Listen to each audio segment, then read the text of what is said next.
আসসালামু আলাইকুম সুপ্রিয় দর্শক, আশা করি আপনারা সবাই অনেক ভালো আছেন। কাজাখস্তানের আলমাটি শহর থেকে আরেকটি সুন্দর ভিডিও নিয়ে আপনাদের সামনে হাজির হলাম। আজকে কাজাখস্তানের আলমাটিতে তুষারপাত হচ্ছে এবং আমি এই মুহূর্তে দাঁড়িয়ে আছি কাজাখস্তানের একটি স্কুলে, বিশাল বড় একটা স্কুল। সো আজকে দেখানোর চেষ্টা করব এই স্কুলের চতুর্দিকটা তুষারপাতের সময় কী পরিস্থিতি হয় এবং পাশাপাশি কিছু তথ্য শেয়ার করব এই স্কুল সম্পর্কে বা কাজাখস্তানের স্কুল সম্পর্কে। সো যারা আমার ইউটিউব চ্যানেলটিতে নতুন, দয়া করে চ্যানেলটি সাবস্ক্রাইব এবং লাইক করতে ভুলবেন না। সুপ্রিয় দর্শক, আপনারা জানেন কাজাখস্তানে দুইটা ভাষা রয়েছে। একটা হচ্ছে কাজাখ ভাষা, তাদের মাতৃভাষা, আর একটা হচ্ছে রাশিয়ান ভাষা। সো যারা কাজাখ ভাষায় কথা বলে তাদের জন্য রয়েছে কাজাখ স্কুল, এবং যারা রাশিয়ান ভাষায় কথা বলে তাদের জন্য রয়েছে Russian school. So Kazakh school এবং রাশিয়ান স্কুল দুটি পাশাপাশি অবস্থান করে। কাজাখস্তানের যে এলাকায় স্কুল রয়েছে সেইখানে কাজাখ এবং রাশিয়ান দুইটা ভিন্ন স্কুল থাকে। যে স্কুলে পড়তে পছন্দ করবে সেখানে সে ভর্তি হতে পারবে। এগুলো হচ্ছে মাধ্যমিক স্কুল।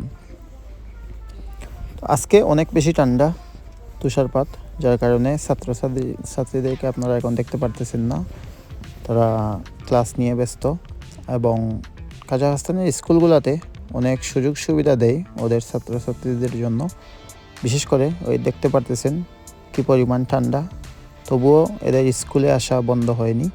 ওরা নিয়মিতভাবে স্কুলে আসে, কারণ এই দেশের আইন অনেক কঠিন এবং সবাই আইন মান্য করে। মোটামুটি বেশিরভাগ মানুষই আইন মান্য করে। যেমন একটা এক্সাম্পল বা উদাহরণ আমি আপনাদেরকে দিই, যে এই শীতের সময়ও কাজাখস্তানে ছোটো বাচ্চা থেকে শুরু করে বড়রা পর্যন্ত স্কুলে আসতে কোনো অবহেলা বা কোনো অজুহাত দেখায় না।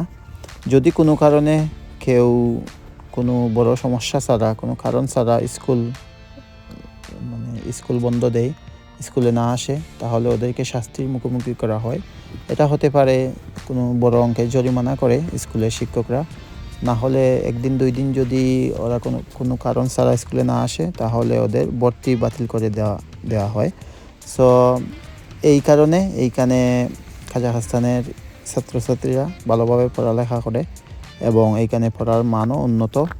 বিশেষ করে এইখানে সবসময় প্রতিনিয়ত স্কুলের যে রেজাল্ট, এইগুলা এই পরিবারের যে গার্জিয়ান রয়েছে তাদেরকে অবগত করা হয়। এবং আপনারা দেখতে পারতেছেন যে অনেক বড় আয়তনে অনেক বড় স্কুলটি। কাজাখস্তানের সবগুলা স্কুলই বিশাল বিশাল আয়তনের হয়ে থাকে। কাজাখ স্কুল এবং রাশিয়ান স্কুল, এই স্কুলের সামনে থাকে যেমন পার্কের মতো জায়গা, যেখানে বাচ্চারা তাদের অবসর সময়ে খেলাধুলা করতে পারে। আর ক্যান্টিনও থাকে, স্কুলের মধ্যে বড় বড় ক্যান্টিন থাকে।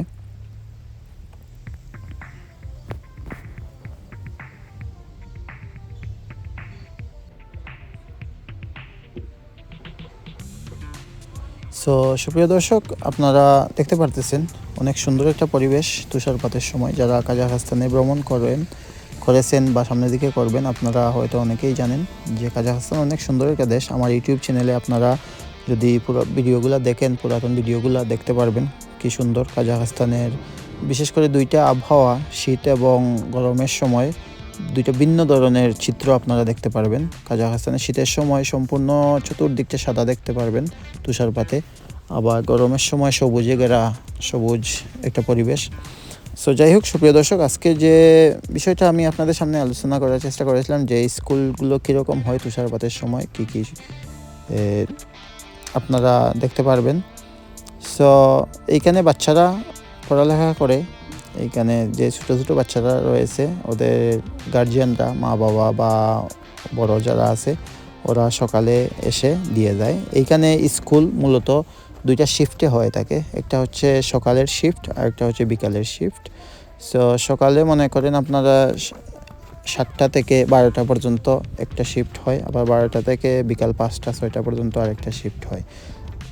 কারণ স্কুলে প্রচুর পরিমাণে ছাত্রছাত্রীরা পড়ালেখা করে, যার কারণে এক শিফটে পড়ানো সম্ভব হয় না এখানে, যার কারণে দুইটা শিফট হয়। মোটামুটি বেশিরভাগ স্কুলেই দুইটা শিফট হয়ে থাকে।